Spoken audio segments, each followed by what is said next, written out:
Yüz germe ameliyatları artık günümüzde daha fazla ihtiyaç haline geliyor. Eskiden insanlar korkuyordu, aman yüzüme dokundurtturmayayım diye. Yüz germe ameliyatları artık çok daha konforlu, çok daha teknolojisi arttırılmış şekilde yapılabilmektedir.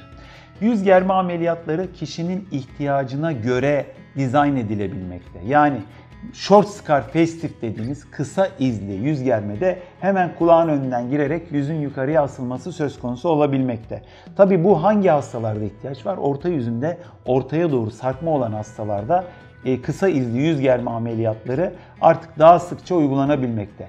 Ama gıdı bölgesine doğru, yanak kenarlarında aşağıya doğru inme olan hastalarda tam yüz germe yapmak gerekliliği mevcut. Bu hastaların boyun germe de eklenebiliyor birlikte üstüne ve boyun germe ile birlikte yüz ve boyun gençleşmesi sağlanabilmekte.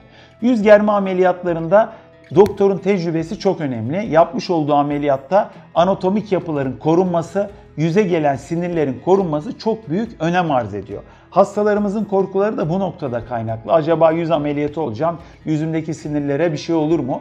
Tabii günümüzde artık eğitim çok üst düzeye çıkmış durumda. Özellikle eğitici pozisyondaki cerrahların çoğalmasıyla yani akademik titri olan ve bu konuda bilgi veren, ders veren, öğrenciler yetiştiren kişiler anatomik noktaları çok iyi belirleyip yüz germe ameliyatlarını çok basit bir şekilde yapabilmekteler.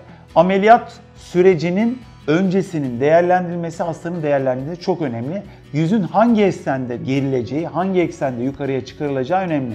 Tabii yüz germe ameliyatının başarısını etkileyen diğer etmenlerden bir tanesi kombine olarak yüz germeye ek olarak yapılacak işlemler. Yüz germede genellikle orta ve alt yüzde bir gençleşme sağlanırken üst yüzde bir gençleşme elde etmek için göz kapağı, alt ve üst göz kapağı estetiğini de bu yüz germe ile kombine olarak ek olarak yapabilmekteyiz. Bunun yanında kaş kaldırma, şakak germe, kaşların yukarıya asılması, alın germe işlemleri de yüz germe ameliyatıyla kombine edilebilmekte. Yüz germe ameliyatında ayrıca orta yüze yağ enjeksiyonları yapılabilmekte veya yuvarlak yüzlü, heavy face dediğimiz ağır yüzlü olan bireylerde bişektomi dediğimiz ağız içinden yanaktaki yağ topağının çıkarılması, yani bişa yağ yastıkçığı adını verdiğimiz yanakta dolgunluk olan oluşturan yağ yastıkçığının ağız içinden alınmasıyla yanaklarda bir çöküklük elde edilmesi ve yüz germe ile bunun kombine edilmesiyle yüzün üçgen görüntüsünün oluşturulması mümkün olabilmektedir. Yüz germe ameliyatlarından sonra genellikle hastalarımız bir gün hastanede yatmakta, daha sonrasında 3-4 gün evde istirahat etmektedir.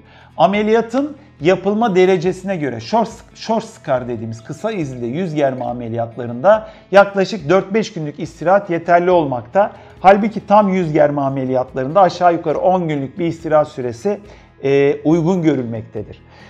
Tabii yüz germe ameliyatlarında derinin altındaki dokuları yukarıya doğru geriyoruz ve gençleştirme sağlıyoruz. Deride bir gençlik elde etmek için yüz germe ile kombine lazer yüz yenileme işlemi de yapılabilir. Özellikle fraksiyone lazerler adını verdiğimiz günümüzde gelişmiş olan lazer sistemleriyle yüzün üst kısmına uygulanacak lazerle derinin de gençleşmesi, dış kısmın daha parlak bir hale gelmesi, ince kırışıklıkların da ortadan kalkması sağlanabilmektedir. Bu şekilde komplet olarak, yani komple bir yüzün ele alınması ve ihtiyaçlarının belirlenmesi, bunların kombine olarak yapılmasıyla hastalarımız 15-20 günlük bir süreç zarfında tamamıyla yeni bir yüz yapısına kavuşabilmektedirler. Yüz germeye kombine olarak endoskopik yüz germeler de eklenebilir. Özellikle elmacık kemiklerinin aşağıya doğru indiği, yağ yastıkçıklarının aşağı indiği hastalarda negatif vektör adını verdiğimiz yüzün düzleştiği, elmacık kemiklerin hiç kalmadığı hastalarda şakak bölgesinden kamerayla girerek orta yüzün yukarıya kaldırılması söz konusu olabilir.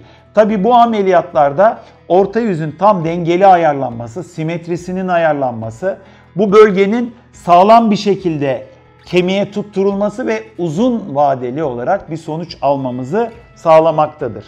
Bu şekilde yapılacak işlemlerle hastalarımız yüzündeki yıpranma durumuna göre 10-15 yıl geriye çok rahat gidebilmektedirler.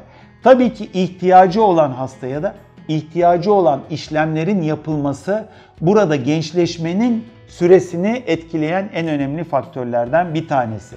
Biz gereksiz olan yüz germenin gerekmediği hastalara bu işlemi uygularsak eğer biz çok fazla bir gençleşme elde edemeyebiliriz.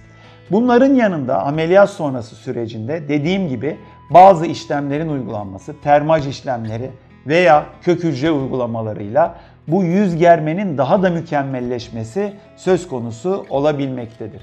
Yüz germe ameliyatları artık günümüzde sosyal yaşamda daha genç görünmek isteyen bireyler için hiç korkutucu olmayan, gayet güvenli olarak uygulanabilen, kombine işlemlerin bir parçası olarak uygulanabilen önemli ameliyatlardan bir tanesidir.